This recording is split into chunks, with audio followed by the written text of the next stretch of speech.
ಇಸ್ರಾಯೇಲ್ ಜನಾಂಗವು ಆರಿಸಲ್ಪಟ್ಟ ಜನಾಂಗ.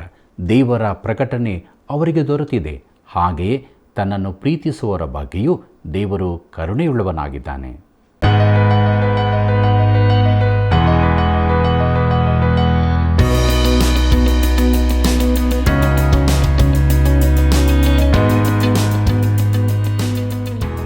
ಪ್ರೀತಿಯುಳ್ಳ ಸಹೋದರ ಸಹೋದರಿಯರೇ, ದೈವಾನ್ವೇಷಣೆ ಸತ್ಯವೇದ ಅಧ್ಯಯನ ಕಾರ್ಯಕ್ರಮಕ್ಕೆ ಪ್ರೀತಿಯ ಸುಸ್ವಾಗತ. ಇಂದಿನ ಕಾರ್ಯಕ್ರಮವು ಕೀರ್ತನೆಗಳ ಪುಸ್ತಕದ ಅಧ್ಯಯನದ ಕೊನೆಯ ಕಾರ್ಯಕ್ರಮವಾಗಿದೆ. ಆರಂಭದಿಂದ ಇಲ್ಲಿಯವರೆಗೆ ದೇವರ ನಡೆಸುವಿಕೆಯಲ್ಲಿ ನಾವು ತಿಳಿದುಕೊಂಡ ಸತ್ಯಗಳಿಗಾಗಿ ದೇವರನ್ನು ಸ್ತುತಿಸೋಣ. ಪ್ರಿಯರೇ, ದೇವರ ಬಯಕೆ ನಾವು ಆತನನ್ನು ಆರಾಧಿಸಬೇಕು ಎಂಬುದು. ಆರಾಧನೆಯ ವಿಷಯದಲ್ಲಿ ಬಹು ಗಂಭೀರವಾದ ಸತ್ಯವನ್ನು ನಾವು ಇಂದು ತಿಳಿದುಕೊಳ್ಳೋಣ. ಬನ್ನಿರಿ, ದೇವರಾತ್ಮನ ಸಹಾಯದಿಂದ ನಮ್ಮ ಅಧ್ಯಯನವನ್ನು ಪ್ರಾರಂಭಿಸೋಣ. ಸುಮ್ಮನೆ ಸಿಕ್ಕಿದ ಸಂಪತ್ತು ಕ್ಷಯಿಸುವುದು, ದುಡಿದು ಕೂಡಿಸಿದವನಿಗೆ ಅಭಿವೃದ್ಧಿಯಾಗುವುದು. ಜ್ಞಾನೋಕ್ತಿ 13:11.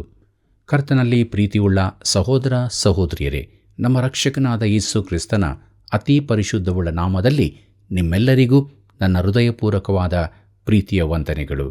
ಪ್ರಿಯರೇ, ಕೀರ್ತನೆಗಳು ಪುಸ್ತಕದ ಅಧ್ಯಯನದ ಕೊನೆ ಕಾರ್ಯಕ್ರಮಕ್ಕೆ ನಾವು ಬಂದಿದ್ದೇವೆ. ದೇವರ ನಡೆಸುವಿಕೆಗಾಗಿ ಅನಂತ ಸ್ತೋತ್ರವನ್ನು ಸಲ್ಲಿಸುತ್ತಾ ನಮ್ಮ ಅಧ್ಯಯನವನ್ನು ಪ್ರಾರಂಭಿಸೋ ಹಾಗೆ 147ನೇ ಕೀರ್ತನೆಯನ್ನು ನೋಡೋಣ. ಇದರ ಮುಖ್ಯ ಪ್ರಸ್ತಾಪ ದೇವರ ಒಳ್ಳೆತನಕ್ಕಾಗಿ ಸ್ತುತಿಸುವ ಹಲ್ಲೆಲೂಯ ಕೀರ್ತನೆ ಎಂಬುದಾಗಿದೆ. ಪ್ರಿಯರೇ, ಈ ಶ್ರೇಷ್ಠ ಗೀತ ಪುಸ್ತಕವಾದ ಕೀರ್ತನೆಗಳ ಕೊನೆಯ 5 ಕೀರ್ತನೆಗಳು ಎಲ್ಲವೂ ಹಲ್ಲೆಲೂಯ ಕೀರ್ತನೆಗಳಾಗಿವೆ. ಅವು ಯಾಹುವಿಗೆ ಸ್ತೋತ್ರ ಎಂಬ ವಾಕ್ಯ ಭಾಗದೊಂದಿಗೆ ಆರಂಭವಾಗುವುದನ್ನು ಗಮನಿಸಿರಿ. ಅವುಗಳು ಯಾಹುವಿಗೆ ಸ್ತೋತ್ರ ಎಂಬುದರೊಂದಿಗೆ ಅಂತ್ಯವಾಗುತ್ತದೆ. ಅವುಗಳಲ್ಲಿ ಹಿಂಸೆ, ಸಂಕಟಗಳ ಪ್ರಸ್ತಾಪವಿರುವುದಿಲ್ಲ. ಸಹಾಯಕ್ಕಾಗಿ ಅಥವಾ ವೈರಿಗಳಿಂದ ರಕ್ಷಣೆಗಾಗಿ ಪ್ರಾರ್ಥನೆ ಇರುವುದಿಲ್ಲ. ಪ್ರತಿಕಾರದ ಪ್ರಾರ್ಥನೆಯೂ ಇರುವುದಿಲ್ಲ. ಪಾಪ ಸಂಕಟಗಳ ರಾತ್ರಿ ಕಳೆದಿದೆ. ಗೋಳಾಟ ನಿಂತಿದೆ. 1000 ವರ್ಷಗಳ ಆಳಿಕೆಯ ಮುಂಜಾನೆಯಲ್ಲಿ ಸಂತೋಷವೂ ಬಂದಿದೆ. ಕೀರ್ತನೆ 35ನೇ ವಚನವನ್ನು ನೋಡಿರಿ. ಪ್ರೀತಿಯುಳ್ಳ ದೇವಜನರೇ, ಕೀರ್ತನೆ 146 1ನೇ ವಚನ ಹೀಗೆ ಹೇಳುತ್ತದೆ: ಯಾಹುವಿಗೆ ಸ್ತೋತ್ರ, ನನ್ನ ಮನವೇ ಯೆಹೋವನನ್ನು ಸ್ತುತಿಸು ಎಂಬುದಾಗಿ. ಪ್ರಿಯರೇ, ನಾವು ಬಾಯಿಯಿಂದ ದೇವರನ್ನು ಸ್ತುತಿಸುವುದು ಮಾತ್ರವಲ್ಲದೆ ಹೃದಯಪೂರ್ವಕವಾಗಿ ಸ್ತುತಿಸಬೇಕು. ಕೀರ್ತನೆ 146 3ನೇ ವಚನ ಹೀಗೆ ಹೇಳುತ್ತದೆ: ಪ್ರಭುಗಳಲ್ಲಿ ಭರವಸವಿಡಬೇಡಿರಿ, ಮಾನವನನ್ನು ನೆಚ್ಚಬೇಡಿರಿ, ಅವನು ಸಹಾಯ ಮಾಡ ಶಕ್ತನಲ್ಲ ಎಂಬುದಾಗಿ. ಕರ್ತನಲ್ಲಿ ಪ್ರೀತಿಯುಳ್ಳ ದೇವಜನರೇ, ಈ ವಚನವು ಮಾನವನು ಬಲಹೀನನೆಂಬುದನ್ನು ವಿವರಿಸುತ್ತದೆ. ಅವನು ಪ್ರಭುವಾದರೂ ಸಾಮಾನ್ಯ ವ್ಯಕ್ತಿಯಾದರೂ ಮಣ್ಣಿನಿಂದ ಮಾಡಲ್ಪಟ್ಟ ದೇಹ. ಒಂದು ದಿನ ಮಣ್ಣಿಗೆ ಸೇರುವುದರಿಂದ ಅವನಿಂದ ಶಾಶ್ವತವಾದ ಸಹಾಯ ಎಂದಿಗೂ ಬರಲು ಸಾಧ್ಯವಿಲ್ಲ. ಕರ್ತನಲ್ಲಿ ಪ್ರಿಯರೇ, ಒಮ್ಮೆ ಡಾಕ್ಟರ್ ಗೆಬೆಲಿನರ ಬಳಿ ಒಬ್ಬ ಸಂಪ್ರದಾಯಸ್ಥ ಯಹೂದ್ಯನು ಬಂದನು. ಅವನ ಮಾತಿನಲ್ಲೇ ಅವನು ಹೇಳಿದ್ದನ್ನು ಕೇಳುವ. ಅವನು ಹೊಸ ಒಡಂಬಡಿಕೆಯನ್ನು ಓದಿದ್ದೇನೆ ಎಂದು ಹೇಳಿ ಅದರಲ್ಲಿ ನಜರೀತಿನ ಯೇಸುವನ್ನು ಮನುಷ್ಯಕುಮಾರನೆಂದು ಬರೆದಿದೆಯಲ್ಲ ಅಂದನು. ಮಾನವ ಸಂತಾನದವರನ್ನು ನೆಚ್ಚಬೇಡಿರಿ ಎಂದು ಹಳೆ ಒಡಂಬಡಿಕೆಯಲ್ಲಿ ಹೇಳಿದೆ ಎಂದು ಕೇಳಿದಾಗ, ಅದು ಎಲ್ಲಿ ಬರೆದಿದೆ ಎಂದು ಅವನನ್ನು ಕೇಳಿದಾಗ ಅವನು ಕೀರ್ತನೆಯಲ್ಲಿ ಅಂದನು, ರಕ್ಷಣೆ ಇಲ್ಲದ ಮಾನವ ಪುತ್ರರಲ್ಲಿ ಭರವಸವಿಡಬೇಡಿರಿ ಎಂದು ನಾವು ವಿವರಿಸಿ ಹೇಳಿದೆವು. ಪ್ರಿಯರೇ, ನಮ್ಮ ಕರ್ತನು ಮನುಷ್ಯಕುಮಾರನು ಮಾತ್ರವೇ ಆಗಿದ್ದಲ್ಲಿ, ಆತನು ಇಮ್ಮಾನುವೇಲ್ ಅಲ್ಲದಿರುತ್ತಿದ್ದರೆ, ಕನ್ನಿಕೆಯಲ್ಲಿ ಜನಿಸಿರದಿದ್ದರೆ, ಯೆಶಾಯನ ಮಾತುಗಳು ಸತ್ಯವಲ್ಲದಿರುತ್ತಿದ್ದರೆ, ಮಗುವಾಗಿ ಕೊಡಲ್ಪಡದಿದ್ದರೆ, ಮಗನಾಗಿ ಬಾರದಿರುತ್ತಿದ್ದರೆ ಆತನಲ್ಲಿ ರಕ್ಷಣೆ ಇರುತ್ತಿರಲಿಲ್ಲ. ಆದರೆ ಆತನು ದೇವರ ಮಗನಾಗಿದ್ದು ನಮ್ಮ ಬಿಡುಗಡೆಗಾಗಿ ಮಾನವ ರೂಪದಲ್ಲಿ ಬಂದನು. ಆತನ ವಾಗ್ದಾನವು ಯಹೂದ್ಯರ ಕುರುಡುತನವನ್ನು ತೋರಿಸಿತು. ಈ ಕೀರ್ತನೆಯಲ್ಲಿ ಮನುಷ್ಯನು ಪಾಪಮಯನು, ಆತನಲ್ಲಿ ಭರವಸೆ ಬಿಡಬಾರದು, ಅವನು ಅಂತ್ಯವಿರುವವನು, ಮಣ್ಣಿಗೆ ಸೇರುವವನೂ ಆಗಿದ್ದಾನೆ ಎಂದು ಹೇಳಿದೆ. ಪ್ರಿಯರೇ, ರಕ್ಷಣೆ ಒಬ್ಬನಲ್ಲಿಯೇ ಇದೆ. ಮಾನವನ ಅಗತ್ಯತೆಯೆಲ್ಲ ಆತನಲ್ಲಿ ಪೂರೈಸಲ್ಪಡುತ್ತದೆ. ಆತನು ಯಾಕೋಬನ ದೇವರು, ಪ್ರೀತಿಯ ಯೆಹೋವನು. ಕೊನೆಯ ವಚನಗಳಲ್ಲಿ ಆತನ ಬಗ್ಗೆ 8 ಬಾರಿ ಹೇಳಲ್ಪಟ್ಟಿದೆ. ಕೀರ್ತನೆ 146 5ನೇ ವಚನದಿಂದ 8ನೇ ವಚನದವರೆಗೆ ಗಮನಿಸಿರಿ. ಅಲ್ಲಿ ನಾವು ಹೀಗೆ ನೋಡುತ್ತೇವೆ: ಯಾವನಿಗೆ ಯಾಕೋಬನ ದೇವರು ಸಹಾಯಕನು, ಯಾವನು ತನ್ನ ದೇವರಾದ ಯೆಹೋವನನ್ನು ನಂಬಿರುತ್ತಾನೋ ಅವನೇ ಧನ್ಯನು. ಭೂಮಿ, ಆಕಾಶ, ಸಾಗರ, ಚರಾಚರ ಇವುಗಳನ್ನು ನಿರ್ಮಿಸಿದವನು, ವಾಗ್ದಾನವನ್ನು ಯಾವಾಗಲೂ ನೆರವೇರಿಸುವವನು, ಹಿಂಸೆಗೆ ಗುರಿಯಾದವರ ನ್ಯಾಯವನ್ನು ಸ್ಥಾಪಿಸುವವನು, ಹಸಿದವರಿಗೆ ಆಹಾರ ಕೊಡುವವನು ಆತನೇ. ಯೆಹೋವನು ಸೆರೆಯಲ್ಲಿರುವವರನ್ನು ಬಿಡಿಸುತ್ತಾನೆ. ಯೆಹೋವನು ಕುರುಡರಿಗೆ ಕಣ್ಣು ಕೊಡುತ್ತಾನೆ. ಯೆಹೋವನು ಕುಗ್ಗಿದವರನ್ನು ಉದ್ಧರಿಸುತ್ತಾನೆ. ಯೆಹೋವನು ನೀತಿವಂತರನ್ನು ಪ್ರೀತಿಸುತ್ತಾನೆ ಎಂಬುದಾಗಿ. ಕರ್ತನಲ್ಲಿ ಪ್ರಿಯರೇ, ಸಹಾಯ ಮಾಡುವವನು ದೇವರೇ ಆಗಿದ್ದಾನೆ. ಕೀರ್ತನೆ 146, 9 ಮತ್ತು 10ನೇ ವಚನಗಳನ್ನು ಗಮನಿಸಿರಿ. ಅಲ್ಲಿ ಹೀಗೆ ಬರೆದದೆ, ಯೆಹೋವನು ಪರದೇಶದವರನ್ನು ಕಾಪಾಡುತ್ತಾನೆ. ಆತನು ಅನಾಥರಿಗೂ ವಿಧವೆಯರಿಗೂ ಆಧಾರವಾಗಿದ್ದಾನೆ. ಆದರೆ ದುಷ್ಟರ ಮಾರ್ಗವನ್ನು ಡೊಂಕು ಮಾಡಿಬಿಡುತ್ತಾನೆ. ಯೆಹೋವನು ಸದಾಕಾಲವೂ ಅರಸನಾಗಿರುವನು. ಚಿಯೋನೇ, ನಿನ್ನ ದೇವರು ತಲತಲಾಂತರಕ್ಕೂ ಆಳುವನು. ಯಾಹುವಿಗೆ ಸ್ತೋತ್ರ ಎಂಬುದೇ. ಕರ್ತನಲ್ಲಿ ಪ್ರಿಯರೇ, ಯೆಹೋವನಾಗಿ ಆತನು ವಿಮೋಚಕನಾಗಿದ್ದಾನೆ. ಸೃಷ್ಟಿಕರ್ತನಾಗಿ ಆತನು ಎಲೋಹಿ ಆಗಿದ್ದಾನೆ. ಕೀರ್ತನೆಗಳು ಇದನ್ನು ಸ್ಪಷ್ಟವಾಗಿ ತಿಳಿಸುತ್ತವೆ. ಯಾಹುವಿಗೆ ಸ್ತೋತ್ರ, ಹಲ್ಲೆಲೂಯ. ಪ್ರೀತಿಯುಳ್ಳ ಸಹೋದರ ಸಹೋದರಿಯರೇ, ಮುಂದಕ್ಕೆ ನಾವು 147ನೇ ಕೀರ್ತನೆಯನ್ನು ಅಧ್ಯಯನ ಮಾಡೋಣ. ಇದರ ಮುಖ್ಯ ಪ್ರಸ್ತಾಪ ಭೂಲೋಕಕ್ಕೂ ಯೆರೂಸಲೇಮಿಗೂ ದೇವರು ತೋರಿಸಿದ ಒಳ್ಳೆಯತನಕ್ಕಾಗಿ ಹಾಡುವ ಗೀತ ಎಂಬುದಾಗಿದೆ. ಕೀರ್ತನೆ 147 ಮೊದಲಿನ 2 ವಚನಗಳನ್ನು ಗಮನಿಸಿರಿ. ಅಲ್ಲಿ ಹೀಗೆ ಬರೆದದೆ, ಯಾಹುವಿಗೆ ಸ್ತೋತ್ರ, ನಮ್ಮ ದೇವರನ್ನು ಸ್ತುತಿಸುವುದು ಒಳ್ಳೆಯದು, ಸಂತೋಷಕರವೂ ಆಗಿದೆ. ಆತನನ್ನು ಕೀರ್ತಿಸುವುದು ಯುಕ್ತವಾಗಿದೆ. ಯೆಹೋವನು ಯೆರೂಸಲೇಮನ್ನು ಕಟ್ಟಿಸುತ್ತಿದ್ದಾನೆ, ಚದರಿ ಹೋಗಿದ್ದ ಇಸ್ರಾಯೇಲ್ಯರನ್ನು ಕೂಡಿಸುತ್ತಿದ್ದಾನೆ ಎಂಬುದಾಗಿ. ಪ್ರಿಯರೇ, ನಾವು ನೋಡುವಂತೆ ಈ ಸಂಗತಿ ಇನ್ನೂ ನೆರವೇರಿಲ್ಲ. ಅದು ಮುಂದಕ್ಕೆ ನೆರವೇರಲಿದೆ. ಕೀರ್ತನೆ 147 3ನೇ ವಚನ ಹೀಗೆ ಹೇಳುತ್ತದೆ, ಮುರಿದ ಮನಸ್ಸುಳ್ಳವರನ್ನು ವಾಸಿ ಮಾಡುತ್ತಾನೆ, ಅವರ ಗಾಯಗಳನ್ನು ಕಟ್ಟುತ್ತಾನೆ ಎಂಬುದಾಗಿ. ಕರ್ತನಲ್ಲಿ ಪ್ರಿಯರೇ, ಮಹಾಸಂಕಟ ಕಾಲದ ಭಯಾನಕ ಅನುಭವಗಳನ್ನು ದಾಟಿ ಬಂದವರಿಗೆ ದೇವರು ಹೀಗೆ ಮಾಡುತ್ತಾನೆ. ಆತನು ನಮಗೂ ಹೀಗೆ ಮಾಡುತ್ತಾನೆ. ಮುಂದಕ್ಕೆ ನೋಡೋಣ. ಕೀರ್ತನೆ 147 4ನೇ ವಚನವನ್ನು ಅಲ್ಲಿ ನಾವು ಹೀಗೆ ನೋಡುತ್ತೇವೆ, ಆತನು ನಕ್ಷತ್ರಗಳ ಸಂಖ್ಯೆಯನ್ನು ಗೊತ್ತು ಮಾಡಿ ಪ್ರತಿಯೊಂದಕ್ಕೆ ಹೆಸರಿಟ್ಟಿದ್ದಾನೆ ಎಂಬುದಾಗಿ. ಪ್ರಿಯರೇ, ಎಂಥ ಹೋಲಿಕೆ ನೋಡಿರಿ. ನಮ್ಮ ಮುರಿದ ಮನಸ್ಸುಗಳನ್ನು ಕಟ್ಟುವಾತನು, ಅದೇ ದೇವರು ನಕ್ಷತ್ರಗಳ ಸಂಖ್ಯೆಯನ್ನು ತಿಳಿದಿರುವುದಲ್ಲದೆ ಪ್ರತಿಯೊಂದಕ್ಕೂ ಹೆಸರಿಟ್ಟಿದ್ದಾನೆ. ಕೀರ್ತನೆ 147 12ನೇ ವಚನದಿಂದ 14ನೇ ವಚನದವರೆಗೆ ಗಮನಿಸಿರಿ. ಅಲ್ಲಿ ನಾವು ಹೀಗೆ ನೋಡುತ್ತೇವೆ, ಯೆರೂಸಲೇಮೇ, ಯೆಹೋವನನ್ನು ಕೀರ್ತಿಸು. ಚಿಯೋನೇ, ನಿನ್ನ ದೇವರನ್ನು ಸ್ತುತಿಸು. ಆತನು ನಿನ್ನ ಹೆಬ್ಬಾಗಲುಗಳ ಅಗುಳಿಗಳನ್ನು ಬಲಪಡಿಸಿದ್ದಾನೆ, ನಿನ್ನ ಮಕ್ಕಳನ್ನು ಆಶೀರ್ವದಿಸಿದ್ದಾನೆ. ಆತನು ನಿನ್ನ ಪ್ರಾಂತದೊಳಗೆ ಸೌಭಾಗ್ಯವನ್ನುಂಟು ಮಾಡುತ್ತಾನೆ, ಶ್ರೇಷ್ಠವಾದ ಗೋಧಿಯಿಂದ ನಿನ್ನನ್ನು ತೃಪ್ತಿಗೊಳಿಸುತ್ತಾನೆ ಎಂಬುದಾಗಿ. ಕರ್ತನಲ್ಲಿ ಪ್ರಿಯರೇ, ಅರಸನಾದ ಸಮಾಧಾನ ಪ್ರಭುವಾದ ಯೇಸು ಕ್ರಿಸ್ತನು ಯೆರೂಸಲೇಮಿಗೆ ಬಂದಿದ್ದಾನೆ. ಈಗ ಏಷಾಯನು ಮುಂತಿಳಿಸಿದ್ದು ನೆರವೇರುತ್ತದೆ. ಏಷಾಯನ ಪ್ರವಾದನೆ ಗ್ರಂಥ 54ನೇ ಅಧ್ಯಾಯ 11ನೇ ವಚನದಿಂದ 13ನೇ ವಚನದವರೆಗೆ ಹೀಗೆ ನೋಡುತ್ತೇವೆ, ಕುಗ್ಗಿದವಳೆ, ಗಾಳಿಯ ಬಡಿತಕ್ಕೆ ಗುರಿಯಾದವಳೆ, ಯಾರೂ ಸಂತೈಸದವಳೆ, ಇಗೋ ಇಂದ್ರ ನೀಲಮಣಿಗಳಿಂದ ನಿನಗೆ ಅಸ್ತಿವಾರವನ್ನು ಹಾಕಿ ನಿನ್ನ ಕಲ್ಲುಗಳನ್ನು ನೀಲಾಂಜನದ ಗಾರೆಯಿಂದ ಕಟ್ಟುವೆನು. ನಿನ್ನ ಶಿಖರಗಳನ್ನು ಮಾಣಿಕ್ಯಗಳಿಂದ, ನಿನ್ನ ಬಾಗಿಲುಗಳನ್ನು ಪದ್ಮರಾಗಗಳಿಂದ, ನಿನ್ನ ಪೌಳಿಗೋಡೆಯನ್ನು ಮನೋಹರ ರತ್ನಗಳಿಂದ ನಿರ್ಮಿಸುವೆನು. ನಿನ್ನ ಮಕ್ಕಳೆಲ್ಲರೂ ಯೆಹೋವನಿಂದ ಶಿಕ್ಷಿತರಾಗುವರು, ಅವರಿಗೆ ಅಧಿಕ ಸುಕ್ಷೇಮವಾಗುವುದು ಎಂಬುದಾಗಿ. ಕೀರ್ತನೆ 147 20ನೇ ವಚನ ಹೀಗೆ ಹೇಳುತ್ತದೆ, ಬೇರೆ ಯಾವ ಜನಾಂಗದವರಿಗೂ ಆತನು ಹೀಗೆ ಮಾಡಲಿಲ್ಲ.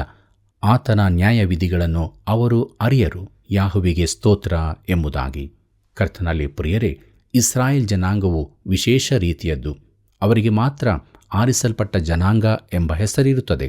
ದೇವರ ಪ್ರಕಟಣೆಯು ಅವರಿಗೆ ಮಾತ್ರ ದೊರಕಿದೆ. ದೇವರ ವಾಕ್ಯದಲ್ಲಿ ಅವರ ಕುರಿತು ದೇವರಿಗೆ ವಿಶೇಷ ಉದ್ದೇಶವಿದೆ ಎಂದು ದೇವರು ಹೇಳಿದ್ದಾನೆ. ಪ್ರಿಯರೇ, ಯೆರೂಸಲೇಮಿನ ಸಮಾಧಾನಕ್ಕಾಗಿ ನಾವು ಪ್ರಾರ್ಥಿಸಬೇಕು. ದೇವರು ಅವರ ಕುರಿತು ಮಾಡಿದ ವಾಗ್ದಾನಗಳನ್ನು ದೇವರು ನೆರವೇರಿಸುವಂತೆ ಬೇಡಿಕೊಳ್ಳಬೇಕು. ಕರ್ತನಲ್ಲಿ ಪ್ರಿಯರೇ, ಮುಂದಕ್ಕೆ ನಾವು 148ನೇ ಕೀರ್ತನೆಯನ್ನು ಅಧ್ಯಯನ ಮಾಡೋಣ. ಇದರ ಮುಖ್ಯ ಪ್ರಸ್ತಾಪ ದೇವರು ಸೃಷ್ಟಿಸಿದ ಎಲ್ಲ ಬುದ್ಧಿಜೀವಿಗಳಿಂದ ಹಲ್ಲೆಲೂಯ ಹಾಡು ಎಂಬುದಾಗಿದೆ. ಪ್ರಿಯರೇ, ಈ ಕೀರ್ತನೆಯಲ್ಲಿ ಸ್ತೋತ್ರವು ಪರಲೋಕದಿಂದ ಆರಂಭವಾಗುತ್ತದೆ. ಪರಲೋಕ ಭೂಲೋಕಗಳಲ್ಲಿರುವ ದೇವರು ಸೃಷ್ಟಿಸಿದ ಸಕಲ ಜೀವಿಗಳು ಆತನನ್ನು ಸ್ತುತಿಸುವಾಗ ಎಂಥ ಅದ್ಭುತ ಹಲ್ಲೆಲೂಯ ಗೀತ ಅದಾಗಿರಬಹುದು. ಕೀರ್ತನೆ 148 ಮೊದಲಿನ 3 ವಚನಗಳನ್ನು ಗಮನಿಸಿರಿ. ಅಲ್ಲಿ ನಾವು ಹೀಗೆ ನೋಡುತ್ತೇವೆ: ಯಾಹುವಿಗೆ ಸ್ತೋತ್ರ, ಆಕಾಶಮಂಡಲದಿಂದ ಯೆಹೋವನಿಗೆ ಸ್ತುತಿಯುಂಟಾಗಲಿ. ಮಹೋನ್ನತದಲ್ಲಿ ಆತನ ಸ್ತೋತ್ರವು ಕೇಳಿಸಲಿ. ಆತನ ಎಲ್ಲಾ ದೂತರೇ ಆತನನ್ನು ಸ್ತುತಿಸಿರಿ. ಆತನ ಎಲ್ಲಾ ಸೈನ್ಯಗಳೇ ಆತನನ್ನು ಸ್ತುತಿಸಿರಿ. ಸೂರ್ಯಚಂದ್ರರೇ ಆತನನ್ನು ಸ್ತುತಿಸಿರಿ. ಹೊಳೆಯುವ ಎಲ್ಲಾ ನಕ್ಷತ್ರಗಳೇ ಆತನನ್ನು ಸ್ತುತಿಸಿರಿ ಎಂಬುದಾಗಿ. ಪ್ರಿಯರೇ, ಸ್ತೋತ್ರವು ಮಹೋನ್ನತ ಆಕಾಶದಿಂದ ಹೊರಡುತ್ತದೆ. ಅದರಲ್ಲಿ ವಿಶ್ವಾಸಿಗಳು ಸೇರಿರುತ್ತಾರೆ. ಕೀರ್ತನೆ 148 11ನೇ ವಚನದಿಂದ 13ನೇ ವಚನದವರೆಗೆ ಗಮನಿಸಿರಿ. ಅಲ್ಲಿ ನಾವು ಹೀಗೆ ನೋಡುತ್ತೇವೆ: ಭೂರಾಜರು, ಎಲ್ಲ ಜನಾಂಗಗಳು, ಪ್ರಭುಗಳು, ಸರ್ವ ದೇಶಾಧಿಪತಿಗಳು, ಪ್ರಾಯಸ್ಥರಾದ ಸ್ತ್ರೀಪುರುಷರು, ಮುದುಕರು, ಹುಡುಗರು ಯೆಹೋವನನ್ನು ಕೊಂಡಾಡಲಿ. ಆತನ ನಾಮವೊಂದೇ ಮಹತ್ವವುಳ್ಳದ್ದು. ಆತನ ಪ್ರಭಾವವು ಭೂಮ್ಯಾಕಾಶಗಳಲ್ಲಿ ಮೆರೆಯುತ್ತದೆ ಎಂಬುದಾಗಿ. ಪ್ರೀತಿಯುಳ್ಳ ದೇವಜನರೇ, ಆಕಾಶದಲ್ಲಿ ಮಾತ್ರವಲ್ಲದೆ ಭೂಮಂಡಲದಲ್ಲಿಯೂ ಆತನು ಸೃಷ್ಟಿಸಿದವುಗಳೆಲ್ಲವೂ ಸ್ತುತಿಸುತ್ತವೆ. ಇದು ಬಲವಾದ ಮಹಾಘೋಷವಾಗಿ ಮಾರ್ಪಡುತ್ತದೆ. ಪರಲೋಕವೂ ಭೂಲೋಕವೂ ದೇವರನ್ನು ಸ್ತುತಿಸುತ್ತದೆ. ಪ್ರೀತಿಯುಳ್ಳ ದೇವಜನರೇ, ಮುಂದಕ್ಕೆ ನಾವು 149ನೇ ಕೀರ್ತನೆಯನ್ನು ಅಧ್ಯಯನ ಮಾಡೋಣ. ಇದರ ಮುಖ್ಯ ಪ್ರಸ್ತಾಪ ರಕ್ತದ ಮೂಲಕ ಬಿಡುಗಡೆ ಹಾಗೂ ಶಕ್ತಿಯ ಮೂಲಕ ನ್ಯಾಯ ತೀರ್ಪುಗಳಿಂದಾಗಿ ರಾಜ್ಯಾಡಳಿತ ಬಂದದಕ್ಕಾಗಿ ದೇವರಿಗೆ ಸ್ತೋತ್ರದ ಹಾಡು ಎಂಬುದಾಗಿದೆ. ಕರ್ತನಲ್ಲಿ ಪ್ರಿಯರೇ, 149ನೇ ಕೀರ್ತನೆ 1ನೇ ವಚನ ಹೀಗೆ ಹೇಳುತ್ತದೆ: ಯಾಹುವಿಗೆ ಸ್ತೋತ್ರ, ಯೆಹೋವನಿಗೆ ನೂತನ ಕೀರ್ತನೆಯನ್ನು ಹಾಡಿರಿ, ಭಕ್ತ ಸಭೆಯಲ್ಲಿ ಆತನನ್ನು ಸ್ತುತಿಸಿರಿ ಎಂಬುದಾಗಿ. ಪ್ರಿಯರೇ, ಪ್ರಕಟಣೆಯಲ್ಲಿ ಹೇಳಲ್ಪಟ್ಟ ನೂತನ ಗೀತೆಯ ಕುರಿತು ನಾವು ಈಗಾಗಲೇ ನೋಡಿದ್ದೇವೆ. ಈ ಹಾಡು ಕರ್ತನಾದ ಯೇಸು ನಮ್ಮ ವಿಮೋಚಕನಾಗಿದ್ದಾನೆ ಎಂಬುದರ ಗುರುತಾಗಿದೆ. ಕೀರ್ತನೆ 149 2ನೇ ವಚನ ಹೀಗೆ ಹೇಳುತ್ತದೆ: ಇಸ್ರಾಯೇಲ್ಯರು ತಮ್ಮ ಸೃಷ್ಟಿಕರ್ತನಲ್ಲಿ ಹೆಚ್ಚಳ ಪಡಲಿ, ಚಿಯೋನಿನವರು ತಮ್ಮ ರಾಜನಲ್ಲಿ ಹರ್ಷಿಸಲಿ ಎಂಬುದಾಗಿ. ಪ್ರೀತಿಯುಳ್ಳ ದೇವಜನರೇ, ಆತನು ನಮ್ಮ ವಿಮೋಚಕನು, ಆತನು ನಮ್ಮ ಸೃಷ್ಟಿಕರ್ತನೂ ಆಗಿದ್ದಾನೆ ಎಂಬುದನ್ನು ನೆನಪು ಮಾಡಿಕೊಳ್ಳೋಣ. ಅದಕ್ಕಾಗಿ ನಾವು ಆತನನ್ನು ಸ್ತುತಿಸಬೇಕಾಗಿದೆ. ನಾವು ಬೆಟ್ಟವನ್ನು ಹತ್ತುವಾಗ ಇಲ್ಲವೇ ಸಮುದ್ರ ತೀರದಲ್ಲಿ ನಡೆಯುವಾಗ ಆತನನ್ನು ಸ್ತುತಿಸಬಹುದು. ನಾವು ವಿಮಾನದಲ್ಲಿ ಪ್ರಯಾಣಿಸುವಾಗ ಕರ್ತನನ್ನು ಸ್ತುತಿಸಲು ಸೂಕ್ತ ಸಮಯವಾಗಿದೆ. ಪ್ರಿಯರೇ, ಇಲ್ಲಿ ಜನಾಂಗಗಳ ದಂಡನೆಯ ಕುರಿತಾಗಿ ಇರುವುದನ್ನು ನೋಡುತ್ತೇವೆ. ಕೀರ್ತನೆ 149 6ನೇ ವಚನದಿಂದ 9ನೇ ವಚನದವರೆಗೆ ಗಮನಿಸಿರಿ. ಅಲ್ಲಿ ಹೀಗೆ ಬರೆದದೆ: ಅವರ ಬಾಯಲ್ಲಿ ಯೆಹೋವನ ಸ್ತೋತ್ರವು, ಕೈಯಲ್ಲಿ ಇಬ್ಬಾಯಿ ಕತ್ತಿಯೂ ಇರಲಿ. ಅವರು ಜನಾಂಗಗಳಿಗೆ ಮುಯ್ತೀರಿಸುವರು, ಅನ್ಯ ಜನಗಳನ್ನು ದಂಡಿಸುವರು. ಅವರ ರಾಜರನ್ನು ಸಂಕೋಲೆಯಿಂದ ಬಂಧಿಸುವರು, ಪ್ರಭುಗಳಿಗೆ ಕಬ್ಬಿಣದ ಬೇಡಿಗಳನ್ನು ಹಾಕುವರು, ಲಿಖಿತದಂತೆ ಅವರಿಗೆ ಶಿಕ್ಷೆಯನ್ನು ವಿಧಿಸುವರು. ಇದು ಆತನ ಭಕ್ತರೆಲ್ಲರಿಗೆ ಗೌರವವಾಗಿರುವುದು. ಯಾಹುವಿಗೆ ಸ್ತೋತ್ರ ಎಂಬುದಾಗಿ. ಪ್ರೀತಿಯುಳ್ಳ ದೇವಜನರೇ, ಕರ್ತನಾದ ಯೇಸು ಈ ಲೋಕಕ್ಕೆ ತಿರುಗಿ ಬರುವಾಗ ಲೋಕದ ಜನಾಂಗಗಳು ಆತನನ್ನು ಸ್ವಾಗತಿಸುವುದಿಲ್ಲ.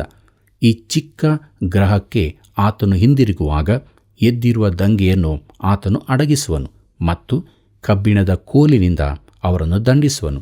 2ನೇ ಕೀರ್ತನೆಯಲ್ಲಿ ಹೇಳಿದಂತೆ, ಕಬ್ಬಿಣದ ಗದೆಯಿಂದ ಅವರನ್ನು ನಾಶ ಮಾಡುವಿ, ಮಣ್ಣಿನ ಮಡಿಕೆಗಳನ್ನೋ ಎಂಬಂತೆ ಅವರನ್ನು ಒಡೆದು ಹಾಕುವಿ ಎಂದು ಹೇಳಿದನು ಎಂಬುದೇ. ಪ್ರಿಯರೇ, ನಮ್ಮ ದೇವರು ದಂಡಿಸುವುದಿಲ್ಲ ಎಂಬ ಸುಳ್ಳು ಆಶ್ವಾಸನೆಗಳನ್ನು ನಂಬಬೇಡಿರಿ. ನಾನು ನೀವು ವಾಸಿಸುವ ಈ ಜಗತ್ತು ನ್ಯಾಯ ತೀರುವಿಕೆಯ ಕಡೆಗೆ ಸಾಗುತ್ತದೆ. ಕರ್ತನಲ್ಲಿ ಪ್ರಿಯರೇ, ಮುಂದಕ್ಕೆ ನಾವು 150ನೇ ಕೀರ್ತನೆಯನ್ನು ಅಧ್ಯಯನ ಮಾಡೋಣ. ಇದರ ಮುಖ್ಯ ಪ್ರಸ್ತಾಪ ಸಂಗೀತ ಮಂಡಲಿ ಹಾಗೂ ಉಪಕರಣಗಳ ಸಹಿತ ಹಲ್ಲೆಲೂಯ ಗೀತದ ಅಂತಿಮ ಹಾಡುವಿಕೆ ಎಂದಾಗಿದೆ. ಕೀರ್ತನೆ 150 ಮೊದಲಿನ 6 ವಚನಗಳನ್ನು ಗಮನಿಸಿರಿ. ಅಲ್ಲಿ ನಾವು ಹೀಗೆ ನೋಡುತ್ತೇವೆ: ಯಾಹುವಿಗೆ ಸ್ತೋತ್ರ, ದೇವರನ್ನು ಆತನ ಪರಿಶುದ್ಧಾಲಯದಲ್ಲಿ ಸ್ತುತಿಸಿರಿ. ಆತನ ಶಕ್ತಿ ಪ್ರದರ್ಶಕವಾದ ಆಕಾಶಮಂಡಲದಲ್ಲಿ ಆತನನ್ನು ಸ್ತುತಿಸಿರಿ. ಆತನ ಮಹತ್ಕಾರ್ಯಗಳಿಗಾಗಿ ಆತನನ್ನು ಸ್ತುತಿಸಿರಿ. ಆತನ ಮಹಾಪ್ರಭಾವಕ್ಕೆ ಸರಿಯಾಗಿ ಆತನನ್ನು ಸ್ತುತಿಸಿರಿ. ಕೊಂಬುದುತ್ತಾ ಆತನನ್ನು ಸ್ತುತಿಸಿರಿ. ಸ್ವರಮಂಡಲ ಕಿನ್ನರಿಗಳಿಂದ ಆತನನ್ನು ಸ್ತುತಿಸಿರಿ. ದಮ್ಮಡಿ ಬಡಿಯುತ್ತಾ ಕುಣಿಯುತ್ತಾ ಆತನನ್ನು ಸ್ತುತಿಸಿರಿ. ತಂತಿ ವಾದ್ಯಗಳಿಂದಲೂ ಕೊಳಲುಗಳಿಂದಲೂ ಆತನನ್ನು ಸ್ತುತಿಸಿರಿ. ತಾಳದಿಂದ ಆತನನ್ನು ಸ್ತುತಿಸಿರಿ. ಜಲ್ಲರಿಯಿಂದ ಆತನನ್ನು ಸ್ತುತಿಸಿರಿ. ಶ್ವಾಸವಿರುವುದೆಲ್ಲವೂ ಯೆಹೋವನನ್ನು ಸ್ತುತಿಸಲಿ. ಯಾಹುವಿಗೆ ಸ್ತೋತ್ರ ಎಂಬುದಾಗಿ. ಪ್ರೀತಿಯುಳ್ಳ ಸಹೋದರ ಸಹೋದರಿಯರೇ, ಮುಂದಕ್ಕೆ ನಾವು ಆರಾಧನೆ ಎಂದರೇನು ಎಂಬುದಾಗಿ ನೋಡೋಣ. ಪ್ರಿಯರೇ, ಮೊದಲನೆಯದಾಗಿ ಆರಾಧನೆಯ ಉದ್ದೇಶವೇನೆಂದು ನೋಡೋಣ. ಇದನ್ನು ತಿಳಿಯಬೇಕಾದರೆ ನಾವು ಆರಾಧನೆ ಏನು ಎಂಬ ಪ್ರಶ್ನೆಗೆ ಸಾಮಾನ್ಯ ಉತ್ತರವನ್ನು ಕಂಡುಕೊಳ್ಳಬೇಕು. ಇದಕ್ಕಾಗಿ ನಾವು ಕೀರ್ತನೆ 151 ಮಾತನ್ನು ಗಮನಿಸಬೇಕು. ಅಲ್ಲಿ ಹೀಗಿದೆ, ಯಾಹುವಿಗೆ ಸ್ತೋತ್ರ ಎಂಬುದಾಗಿ. ಪ್ರಿಯರೇ, ಈ ಪ್ರಥಮ ಹೆಜ್ಜೆಯಲ್ಲಿ ಕರ್ತನನ್ನು ಸ್ತುತಿಸಿರಿ ಎಂಬುದಕ್ಕೆ ಪ್ರಾಮುಖ್ಯತೆ ನೀಡಲಾಗಿದೆ. ಆತನೇ ನಮ್ಮ ಸ್ತೋತ್ರದ ಗುರಿಯಾಗಿದ್ದಾನೆ. ಕೀರ್ತನೆಗಳಲ್ಲಿ 2 ವಿಚಾರಗಳಿಗೆ ಪ್ರಾಮುಖ್ಯತೆ ಕೊಡಲಾಗಿದೆ. ದೇವರು ಸೃಷ್ಟಿಕರ್ತನಾಗಿದ್ದಾನೆ ಎಂಬುದಕ್ಕೆ ಹಾಗೂ ಆತನು ವಿಮೋಚಕನಾಗಿದ್ದಾನೆ ಎಂಬುದಕ್ಕೆ. ಪ್ರಿಯರೇ, ನಾವು ವಾಸ ಮಾಡುವ ಈ ಭೂಮಿಯನ್ನು, ಸಮಸ್ತ ವಿಶ್ವವನ್ನು ದೇವರು ಉಂಟು ಮಾಡಿದ್ದಾನೆ. ಕರ್ತನಲ್ಲಿ ಪ್ರಿಯರೇ, ಆತನು ಮಾತ್ರವೇ ಆರಾಧನೆಗೆ ಯೋಗ್ಯನು ಮತ್ತು ಶ್ವಾಸವಿರುವುದೆಲ್ಲವೂ ಕರ್ತನನ್ನು ಸ್ತುತಿಸುವ ದಿನ ಬರುತ್ತದೆಂದು ವಾಕ್ಯವು ತಿಳಿಸುತ್ತದೆ. ಎಲ್ಲವೂ ತನ್ನನ್ನು ಸ್ತುತಿಸಲಿ ಎಂದು ಆತನು ಎಲ್ಲವನ್ನು ಉಂಟು ಮಾಡಿದ್ದಾನೆ. ಪ್ರೀತಿಯುಳ್ಳ ದೇವಜನರೇ, ಮುಂದಕ್ಕೆ ನಾವು ಯಾರು ಆರಾಧಿಸಬೇಕು ಎಂಬುದನ್ನು ನೋಡೋಣ. ದೇವರು ಆರಾಧನೆ ಗುರಿಯಾಗಿದ್ದಾನೆ. ಆದರೆ ಈ ಪ್ರಶ್ನೆ ಬರುತ್ತದೆ, ಯಾರು ಆರಾಧಿಸಬೇಕು? ಕೀರ್ತನೆಗಾರನು ಹೇಳಿದ್ದಾನೆ, ಶ್ವಾಸವಿರುವುದೆಲ್ಲವೂ ಯೆಹೋವನನ್ನು ಸ್ತುತಿಸಲಿ, ಯಾಹುವಿಗೆ ಸ್ತೋತ್ರ ಎಂಬುದಾಗಿ. ಪ್ರಿಯರೇ, ಇಲ್ಲಿ ನೀವು ಆತನನ್ನು ಸ್ತುತಿಸಿರಿ ಎಂದು ಉದ್ದೇಶಿಸಲಾಗಿದೆ. ಮಾನವ ಜನಾಂಗಕ್ಕೆ ಆತನು ಹೇಳುತ್ತಾನೆ, ಯೆಹೋವನನ್ನು ಸ್ತುತಿಸಿರಿ ಎಂಬುದಾಗಿ. ಕರ್ತನಲ್ಲಿ ಪ್ರಿಯರೇ, ತನ್ನೊಂದಿಗೆ ಅನ್ಯೋನ್ಯತೆ ಇಂದಿರುವುದಕ್ಕಾಗಿ ದೇವರು ಮಾನವನನ್ನು ಸೃಷ್ಟಿಸಿದ್ದಾನೆ ಮತ್ತು ಅವನು ತನ್ನನ್ನು ಸ್ತುತಿಸಬೇಕೆಂಬುದಕ್ಕಾಗಿ ಮಾನವನ ಅಸ್ತಿತ್ವಕ್ಕೆ ಬೇರಾವ ಕಾರಣವೂ ಇರುವುದಿಲ್ಲ. ಮಾನವನ ಮುಖ್ಯ ಗುರಿಯೇನು? ದೇವರನ್ನು ಮಹಿಮೆಪಡಿಸುವುದು ಮತ್ತು ದೇವರನ್ನು ನಿತ್ಯವಾಗಿ ಅನುಭವಿಸುವುದೇ ಆಗಿದೆ. ಪ್ರಿಯರೇ, ಈ ಜಗತ್ತು ತನ್ನನ್ನು ಘನಪಡಿಸಲಿ ಎಂಬ ಉದ್ದೇಶದಿಂದ ದೇವರು ಅದನ್ನು ಉಂಟು ಮಾಡಿದನು. ಅದನ್ನು ನನಗಾಗಿ ನಿನಗಾಗಿ ಅಸ್ತಿತ್ವಕ್ಕೆ ತರಲಿಲ್ಲ. ಪ್ರಿಯ ಮಿತ್ರನೇ, ನಾನು ನೀನು ವಾಸ ಮಾಡುವ ಸೃಷ್ಟಿಯ ವಿಶ್ವವು ದೇವರಿಗೆ ನಿಜವಾಗಿ ಸ್ತುತಿಯನ್ನು ಮಾಡುತ್ತಿರುತ್ತದೆ. ಆದರೆ ಮಾನವನು ಅದರಿಂದ ಹೊರಗಿದ್ದಾನೆ. ಅವನು ಅಪಸ್ವರವಾಗಿ ಬಿಟ್ಟಿದ್ದಾನೆ. ಅವನನ್ನು ಪರಲೋಕ ಸಂಗೀತ ಮಂಡಲಿಗೆ ತಿರುಗಿ ತರುವುದೇ ದೇವರ ಮಹಾನ್ ಉದ್ದೇಶವಾಗಿರುತ್ತದೆ.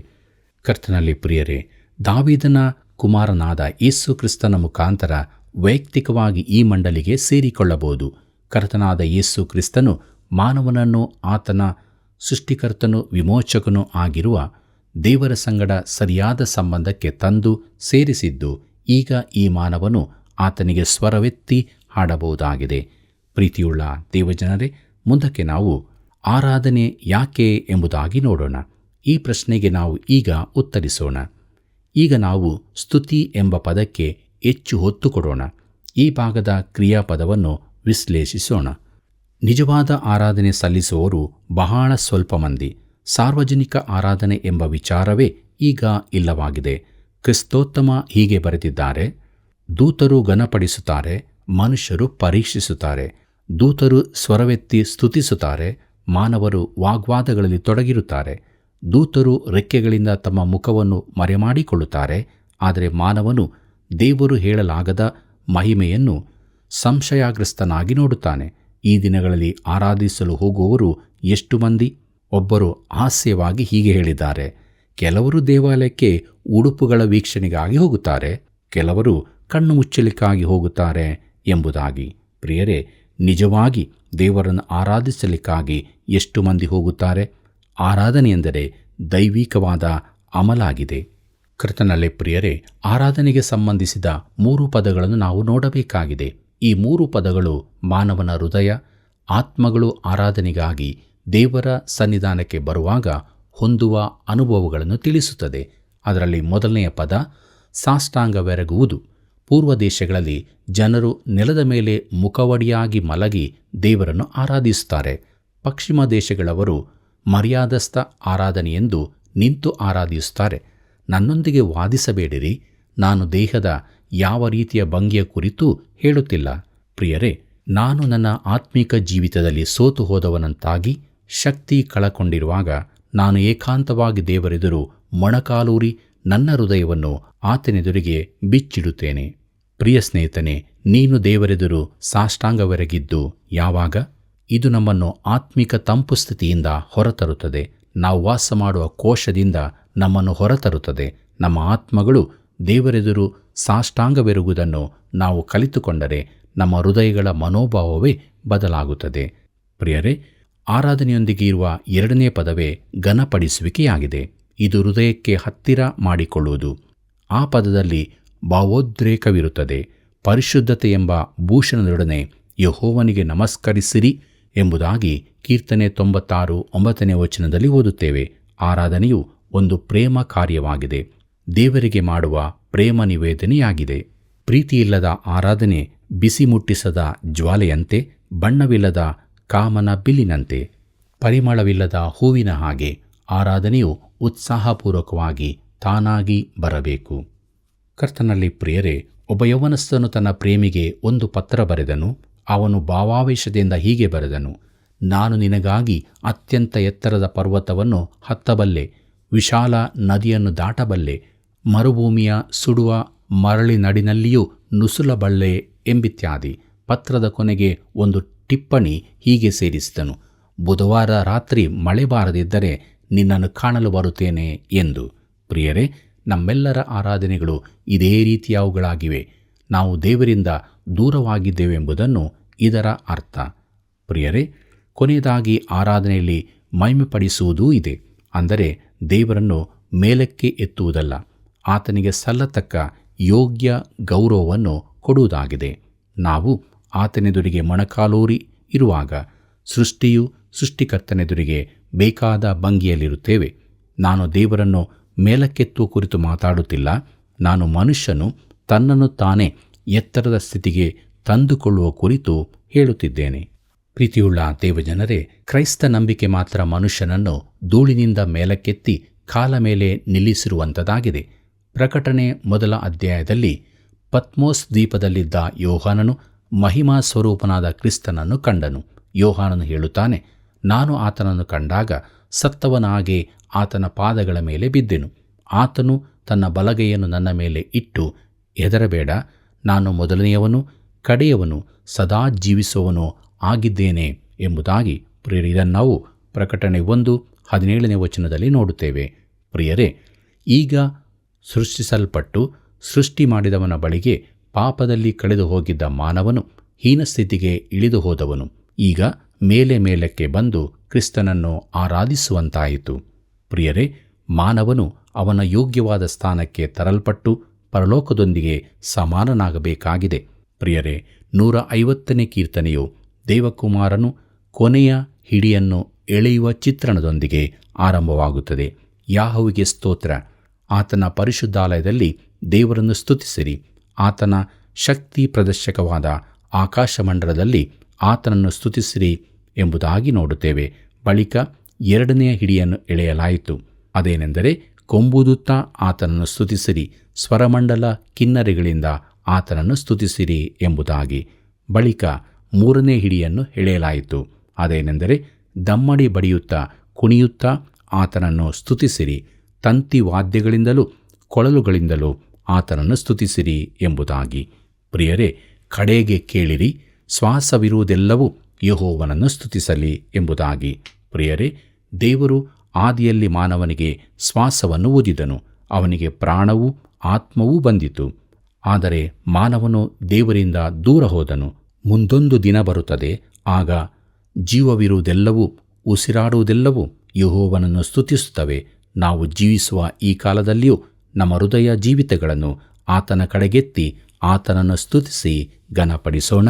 ಕರ್ತನಲ್ಲಿ ಪ್ರಿಯರೇ, ಈ ಲೋಕದಲ್ಲಿ ನನ್ನ ಸುತ್ತಲೂ ಗದ್ದಲವೇ ಕೇಳಿಬರುತ್ತದೆ. ಪ್ರತಿಯೊಬ್ಬನು ತನ್ನ ವಾದ್ಯವನ್ನು ನುಡಿಸುತ್ತಿರುತ್ತಾನೆ. ಆದರೆ ಒಂದು ದಿನ ವೇದಿಯ ಬದಿಯಿಂದ ಶ್ರೇಷ್ಠ ನಿರ್ದೇಶಕನಾದ ಕರ್ತನಾದ ಯೇಸು ಕ್ರಿಸ್ತನು ಪ್ರವೇಶಿಸಲಿದ್ದಾನೆ. ಆತನು ದೇವರ ವಿಶ್ವದ ನಡುವೆ ನಿಂತುಕೊಂಡು ತನ್ನ ಕೋಲನ್ನು ಮೇಲಕ್ಕೆ ಎತ್ತುವಾಗ ವಿಶ್ವದ ಸಮಸ್ತ ಸೃಷ್ಟಿ ಆಕಾಶ ಕಾಯಗಳಿಂದಲೂ ಸುಗಮ ಸಂಗೀತವು ಹೊರಹೊಮ್ಮುತ್ತದೆ. ಪ್ರತಿಯೊಂದು ಪಕ್ಷಿ, ಪ್ರತಿಯೊಬ್ಬ ದೇವದೂತನು, ಮಾನವರು ಎಲ್ಲರೂ ಈ ಪರಲೋಕದ ಗಾನದಲ್ಲಿ ಸೇರಿಸಿಕೊಳ್ಳುತ್ತಾರೆ. ಯಾಹುವಿಗೆ ಸ್ತೋತ್ರ. ದೇವರನ್ನು ಆತನ ಪರಿಶುದ್ಧಾಲಯದಲ್ಲಿ ಸ್ತುತಿಸಿರಿ. ಆತನ ಶಕ್ತಿ ಪ್ರದರ್ಶಕವಾದ ಆಕಾಶ ಮಂಡಲದಲ್ಲಿ ಆತನನ್ನು ಸ್ತುತಿಸಿರಿ. ಆತನ ಮಹತ್ಕಾರ್ಯಗಳಿಗಾಗಿ ಆತನನ್ನು ಸ್ತುತಿಸಿರಿ. ಆತನ ಮಹಾಪ್ರಭಾವಕ್ಕೆ ಸರಿಯಾಗಿ ಆತನನ್ನು ಸ್ತುತಿಸಿರಿ. ಕೊಂಬುದುತ್ತಾ ಆತನನ್ನು ಸ್ತುತಿಸಿರಿ. ಸ್ವರಮಂಡಲ ಕಿನ್ನರಿಗಳಿಂದ ಆತನನ್ನು ಸ್ತುತಿಸಿರಿ. ತಮ್ಮಡಿ ಬಡಿಯುತ್ತಾ ಕುಣಿಯುತ್ತಾ ಆತನನ್ನು ಸ್ತುತಿಸಿರಿ. ತಂತಿ ವಾದ್ಯಗಳಿಂದಲೂ ಕೊಳಲುಗಳಿಂದಲೂ ಆತನನ್ನು ಸ್ತುತಿಸಿರಿ. ತಾಳದಿಂದ ಆತನನ್ನು ಸ್ತುತಿಸಿರಿ. ಜಲ್ಲರಿಯಿಂದ ಆತನನ್ನು ಸ್ತುತಿಸಿರಿ. ಶ್ವಾಸವಿರುವುದೆಲ್ಲವೂ ಯೆಹೋವನನ್ನು ಸ್ತುತಿಸಲಿ. ಯಾಹುವಿಗೆ ಸ್ತೋತ್ರ. ಪ್ರಿಯರೇ, ಅಲ್ಲಿಯ ತನಕ ಆತನ ಬರೋಣವನ್ನು ಎದುರು ನೋಡುತ್ತಿರುವ ನಾವು ಆತನ ಎದುರಿನಲ್ಲಿ ಬೊಗ್ಗಿ ನಮಸ್ಕರಿಸಿ ನಮ್ಮ ಆತ್ಮಗಳನ್ನು ಪರಲೋಕದ ಸಂಗೀತದೊಂದಿಗೆ ಸೇರಿಸೋಣ. ಪ್ರೀತಿಯುಳ್ಳ ದೇವಜನರೇ, ಇಲ್ಲಿಗೆ ಕೀರ್ತನೆಗಳ ಅಧ್ಯಯನವು ಮುಕ್ತಾಯವಾಯಿತು. ದೇವವಾಕ್ಯ ಕೇಳಿದ ನಾವೆಲ್ಲರೂ ನಮ್ಮ ಜೀವಿತದಲ್ಲಿ ಶ್ವಾಸವಿರುವವರೆಗೆ ನಮ್ಮ ಸೃಷ್ಟಿಕರ್ತನನ್ನು ಸ್ತುತಿಸೋಣ, ಆರಾಧಿಸೋಣ, ಘನಪಡಿಸೋಣ. ಹೀಗಾಗುವಂತೆ ದೇವರು ತಾನೇ ಸಹಾಯ ಮಾಡಿ ನಡೆಸಲಿ. ಕರ್ತನ ಕೃಪೆಯು ಸದಾ ನಿಮ್ಮ ಸಂಗಡ ಇರಲಿ. ಪ್ರಿಯರೇ, ದೇವರ ಕೃಪೆಯಿಂದ ಕೀರ್ತನೆ ಪುಸ್ತಕದ ಅಧ್ಯಯನವನ್ನು ಮಾಡಿ ಮುಗಿಸಿದ್ದೇವೆ. ಆತನಿಗೆ ಮಹಿಮೆಯಾಗಲಿ. ಕೊನೆಯ 5 ಕೀರ್ತನೆಗಳು ಹಲ್ಲೆಲೂಯಾ ಕೀರ್ತನೆಗಳಾಗಿವೆ. ಎಂಥ ಅದ್ಭುತವಲ್ಲವೇ! ಮನುಷ್ಯರನ್ನು ನೆಚ್ಚಿಕೊಳ್ಳದೆ, ಪ್ರಭುಗಳಲ್ಲಿ ಭರವಸವಿಡದೆ ದೇವರನ್ನು ಆತುಕೊಳ್ಳಬೇಕು. ಹಾಗೂ ನಮ್ಮ ಶ್ವಾಸವಿರುವವರೆಗೆ ನಾವು ದೇವರನ್ನೇ ಸ್ತುತಿಸುತ್ತಾ ಇರಬೇಕು ಎಂಬ ಸತ್ಯವನ್ನು ನಾವು ತಿಳಿದುಕೊಂಡಿರುವಾಗ ಎಲ್ಲ ವಿಷಯಗಳಲ್ಲಿ ದೇವರಿಗೆ ವಿಧೇಯರಾಗಿ ಆತನು ಮೆಚ್ಚುವಂಥ ರೀತಿಯಲ್ಲಿ ನಮ್ಮ ಜೀವಿತವನ್ನು ನಡೆಸೋಣ. ಪ್ರಾರ್ಥನೆ ಮಾಡೋಣ. ಪ್ರಿಯ ರಕ್ಷಕನೇ, ನಮ್ಮ ದೇವರೇ, ನಿನ್ನ ಕೃಪೆಯಿಂದ ಕೀರ್ತನೆಗಳ ಪುಸ್ತಕದ ಅಧ್ಯಯನವನ್ನು ಮಾಡಿ ಮುಗಿಸುವಂತೆ ಸಹಾಯ ಮಾಡಿದ್ದಿ. ನಿನಗೆ ಸ್ತೋತ್ರ. ಎಷ್ಟೊಂದು ಸತ್ಯಗಳನ್ನು ತಿಳಿಯಪಡಿಸಿದೆಯಲ್ಲ ದೇವರೇ, ನಿನಗೆ ಮಹಿಮೆಯಾಗಲಿ. ಆ ಸತ್ಯವನ್ನು ನಮ್ಮ ಜೀವಿತದಲ್ಲಿ ನಾವೆಲ್ಲರೂ ಅಳವಡಿಸಿಕೊಂಡು ವಾಕ್ಯದ ಪ್ರಕಾರ ನಡೆಯುವುದಕ್ಕೆ ಸಹಾಯ ಮಾಡು. ನಮ್ಮೆಲ್ಲ ವೀಕ್ಷಕರ ಜೀವಿತಗಳಲ್ಲಿ ನಿನ್ನ ಚಿತ್ತ ನೆರವೇರಲ್ಪಡಲಿ. ಪ್ರತಿಯೊಬ್ಬರೂ ಆತ್ಮಭರಿತರಾಗಿ ಜೀವಿಸುವುದಕ್ಕೆ ಸಹಾಯ ಮಾಡು. ನಿತ್ಯ ಜೀವದ ನಿರೀಕ್ಷೆಯನ್ನು ಹುಟ್ಟಿಸಿ ನಡೆಸು. ಯೇಸುವಿನ ನಾಮದಲ್ಲಿ ಬೇಡಿದೆವೆ ತಂದೆಯೇ, ಆಮೆನ್. ಪ್ರಿಯ ವೀಕ್ಷಕರೇ, ಮಾನವನಲ್ಲಿ ದೇವರ ಬಯಕೆ ಆತನನ್ನು ಸ್ತುತಿಸಬೇಕು ಎಂಬುದಾಗಿ ಈ ಸತ್ಯವನ್ನು ಎಲ್ಲರಿಗೂ ತಿಳಿಸೋಣ. ಈ ಸೇವೆಗಾಗಿ ಪ್ರಾರ್ಥಿಸಿರಿ. ಮುಂದಿನ ಹೊಸ ಪುಸ್ತಕದ ಅಧ್ಯಯನಕ್ಕಾಗಿ ಪ್ರಾರ್ಥನಾಪೂರ್ವಕವಾಗಿ ಸಿದ್ಧರಾಗಿರಿ. ನಿಮ್ಮೆಲ್ಲರಿಗೂ ತುಂಬು ಹೃದಯದ ವಂದನೆಗಳು.